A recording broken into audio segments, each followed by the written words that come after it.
Laki Elsie, tol. Malaking parte kasi ng buhay ni Elsie itong El Bolo eh.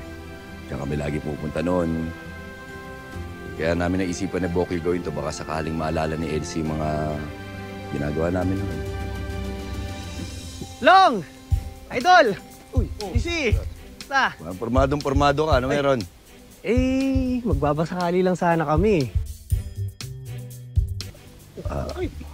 Udas, baka naman mamaya pagka tinulungan kita, bigyan pa sakit sa ulo siya ninang ko, ha? Grabe ka naman, hindi, Idol. Gusto lang naman namin magbagong buhay na, tsaka, ayaw mo maging tambay kami habang buhay? Sige, tutulungan kita. Yun, Idol, salamat! Paisa naman dyan! Sa'yo na rin. Polo ka pa, ha? Anong paisa? Paisa? Isang pano, gusto mo? Lok, salamat, ha? Doon ka mag-ano sa parking. Di ba yun, eh?